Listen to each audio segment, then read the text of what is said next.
First thing, how about that crowd? I mean, unbelievable. I mean, the bedlam of this place, and you could sense it building all day with the way the students were lined up, and just phenomenal. I thought game management, game energy. I mean, the band, everybody was high level. And fortunately, our team was the same way. Our team responded. As we kept saying today, it's not hit or be hit, it's hit or be out. And this is a game where you've got to be in the mix because they set the tone and the standard for toughness in our league and in the country. I mean, they really do. I mean, they're just such a physically dominating team. They execute. They play both ends. They've got one of the best defenses in the country, certainly in the league. They've got star power. They've got high-quality players, and our guys matched it. And very, very proud of them because it's a game where not only you want to be measured by how you play against Michigan State, but to get a win like that means an awful lot. And the legacy part of it is JD didn't even tell me the whole part of this, but it's the first time since it's the first time in the history of Indiana that an Indiana team has won 3 top 5 games in the regular season. So that's something they can all take with them, and that's remarkable considering where we have been. But before I talk more about the game, the thing I'm most proud of with this team as we continue to get better is every one of them have earned it. There's been nothing handed to them. There's been nothing given to them in the sense of anything bestowed upon them. They haven't been entitled to anything. They've just continued to improve in the program. And they're living proof of what happens when you persevere and you deal with adversity and you lock yourself in the gym and you just make yourself better. And our team is getting better. And I think it was proven again tonight. The job Christian Watford did defensively is where I would start with talking about him. Obviously had a double-double, but the 8 deflections, the job he did on Keith Appling, then the job of going into Draymond Green, I thought that was big. Plus 18 and the plus-minus. Cody was tremendous. To have 5 guys in double figures, but more importantly, to rebound the way that we did, to defend the way that we did, says a lot. And we knew Draymond Green would be a handful. He was that and more.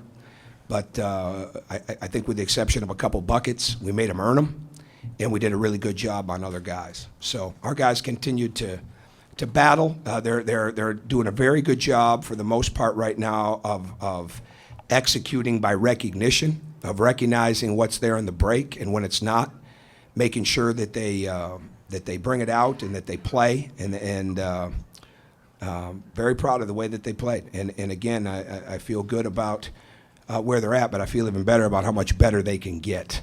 And because our work ethic is high, and really proud of the way they're playing.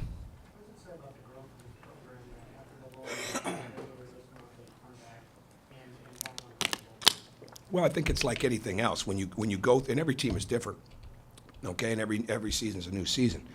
But they've never been in these situations. You know, when we first got here, we started talking about uncharted water. It was for everybody. It was for all of you covering it. It was for all of them playing in it. It was for us coaching it. You know, the fans being involved in it. Well, it's the same thing now. I mean, it's uncharted when you're climbing and you're getting better. And Jay Billis made a point in the interview after he called it an innocent climb. You know, and I guess it is. You know, it's very Pat Riley-esque, but I mean, I guess it is. And what we've got to continue to do is not get caught up in anything but that climb, and that climb is all about practicing hard, getting better, not making wholesale changes, making competition the forefront of practice, and making improvement what you're measured by, and making sure that everybody understands. And I think that's what happened. I mean, Christian Watford, he has spent enormous time in the gym, you know, since last spring, but as much as any time in the last week and a half, you know, to build himself, and in the film room. And that helps bring confidence. And so I think that's key, and that's how you want your program to continue to grow. And now as we move down the road and new guys come in, they'll have people that have been through it, seen what happens when you do it right, they see what happens with success, and they can help teach them. And these older guys never had that. Do you feel like Victor kind of set the tone early for the way he was attacking the basket? He got to the line? Yeah, and we made a decision late this morning to put Victor on Draymond Green after practicing. We knew we'd switch a lot Because again, with Christian, Will, and Victor, I think you can see we've got guys that we could do a lot of switching with them. They can guard a lot of different people. But we made a decision to switch Will onto Brandon Dawson and Victor to Draymond Green because we wanted that. When Vic gets his energy going defensively, it helps the team, but it certainly helps him. And I think that was a big part of that. And if you're going to guard Draymond Green, you're going to be locked in right away, and he was. Why did you decide to start with Christian on Appling, and then why did you switch him after? Well, we needed to switch on to Green because we needed to change the momentum with him. Green probably, there were 5 points off the out of bounds in the first half that were mistakes. And again, maybe it's the short prep. It was the first out of bounds play we went over, and we didn't handle that right. But we did a pretty good job on him. But then there were times when he got momentum and Christian wanted that matchup. So we're very confident with him on Keith Appling. And he guarded Andre Hollins the other day. He's guarded Lewis Jackson. We're very, very comfortable with Christian guarding the point guard because when he's down and when his hands are active, that's a tough guy to get around.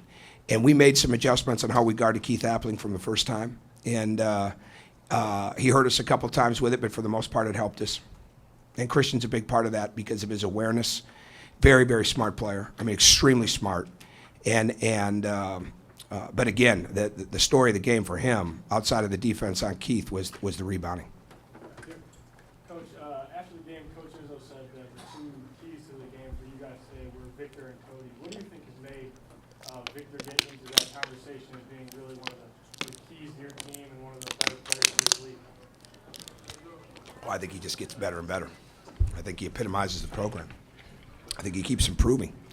I think he came here as a less than heralded guy, fairly highly ranked, I guess, but not really. I mean, undervalued, and he just has a work ethic. Will he's the same way. Cody just has. I said this yesterday. Cody does so many things. He fills the stat sheet, but he fills so much more than that. And that steal coming out of the timeout was huge. I mean, one of the key defensive plays of our year.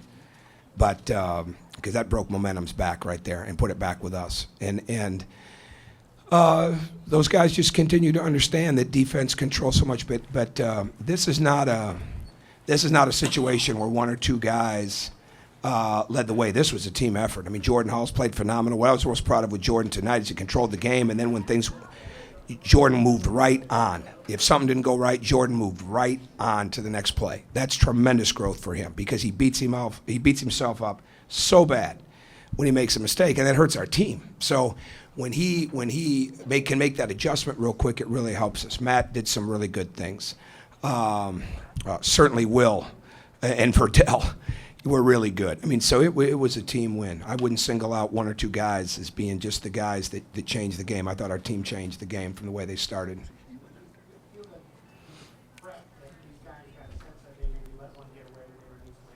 I don't know. Yeah, we knew we didn't play well. We the last thing we showed them today, that's 2 months ago today, but the last thing we showed them today before we came out the court was our first 7 minutes of the game at Michigan State. And we saw ourselves standing around. We saw ourselves settling for jumpers. We saw Cody not demanding the ball and playing more upper body rather than getting low. And Cody learned a tremendous amount. I mean, again, our team's been quick learners all year. We come back from that game and beat Ohio State. So we showed bits and pieces of that game. We never spent enough time with watching the whole game. We did as coaches, certainly, but we wanted to show them the message we wanted them to take. And did they learn lessons? Yeah, they learned them right away, and they probably had a good memory. Tom, to get a win over is it, I know it's special is the right word, but I mean, does it mean anything to you?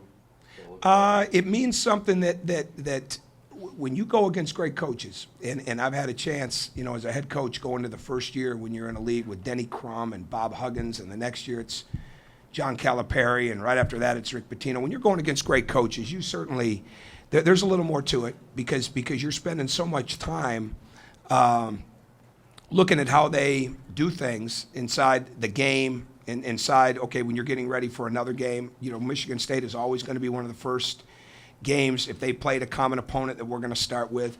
So it's not a personal thing. I mean, he's one of the best friends I'll ever have, and I've learned so much from him. But it's a lot more about playing well against a great coaching staff, and great program. Michigan State really started the second half strong. Of course, you guys made a couple mistakes, and then after the timeout, you guys came back, got right back at it. It was cut to 6. They didn't get it that close to that. What did you guys do to kind of pick up your level? Well, we took a couple deep breaths, honestly. I mean, we took a couple of deep breaths because that's basically what we needed to do. We just needed to settle in. I'm not joking. I mean, we needed to settle in. It's part of what we do at the timeout. I mean, we just needed to settle in, get our execution back. We were trying hard. It wasn't like we were coming out feeling like the game was over or anything like that. And they got out a little bit, and we just needed to settle in and play and keep doing the things that we had been doing. Good, Dustin. You mentioned deciding to put Vic on Draymond. This is the second time you kind of put him more of a post guy with Rodney, and then kind of flipped it in the second half. Well, we started Will on Rodney Williams the other day, and then we took him up because he got the fouls. You know, and a little bit of that was more with the blockouts, I think. But Vic went to him pretty quick inside of the game. Like as soon as we took Will out, got 2 quick ones. If I'm not mistaken, I think then Victor went to him. But go ahead. What do you like just about that idea of having Christian on the perimeter early and then kind of bringing him back, I guess? Well, first off, they can guard. They can really guard, and I think it's a matter of getting into bodies. I think it's a matter of using your advantages. You know, length. Victor will. Our team is learning that, and again, tonight was a great example. I mean, you've just got to have great contact. You've got to fight in the sense you got to fight them for position. You can't let them get comfortable. Michigan State has made great strides offensively since we played them, where Draymond is such a great passer. He's always been a very good passer, but he's such a great passer out of the post at finding cutters, whether it be the 5-man, Nix or Payne, or whether it be Dawson coming off the weak side. That was a big part of our game tonight, not allowing that to happen. So you're going to give up a little bit on Green in the sense of your double team, because he just picks those apart. I mean, I think he looks at a double team and invites it, because that means he's going to find a cutter. And I think the kid is so good, young man is so good, that I think it's the scoring, it's the rebounding, but it's also the passing that separates him as a player.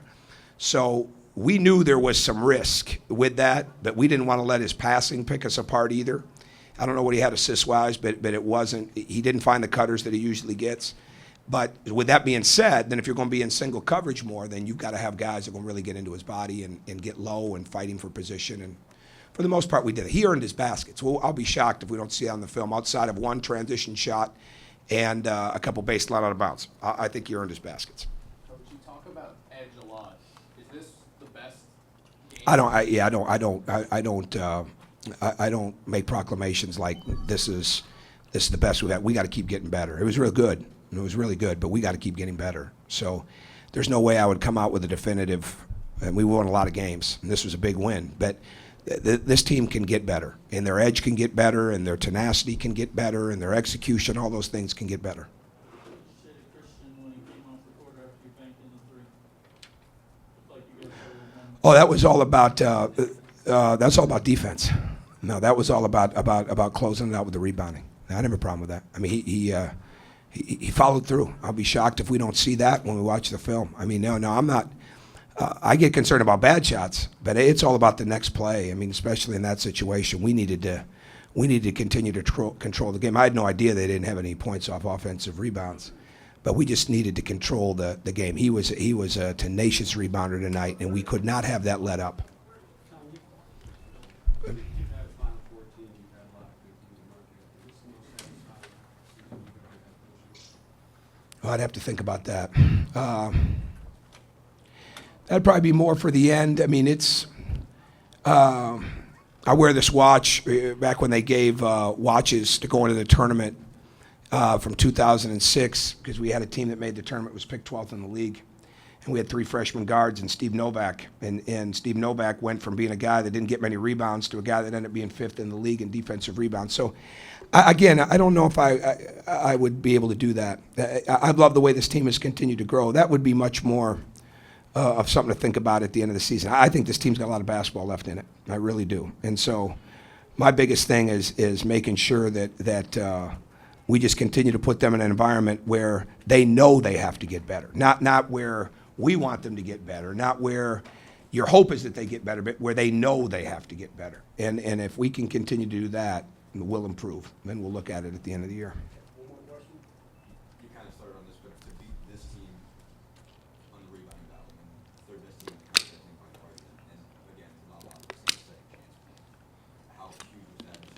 Well, believe it or not, even in the losses that we've had with them, we've rebounded pretty good some of the times, but we've never put it all together. And it all begins with the running and the rebounding with them. I mean, they are the epitome of that war rebounding drill. And I know some of you haven't seen that drill. You see it every time you see them play. I mean, that is what they are. And if you're not in that, they're going to dominate you. So to me, the biggest crux of the game comes down to the fact is that possession by possession, we battled them. And that's what you have to do to beat them. Because I think he thrives on it, meaning Tom, when the other team doesn't. They thrive on it. And they're not used to 40 minutes of people being willing to battle them. And because it's hard to do. It's easy to talk about. It's easy to think about. It's fun to talk about with your family and friends. It's a lot harder to do. And tonight was a night that we did that. All right, thank you.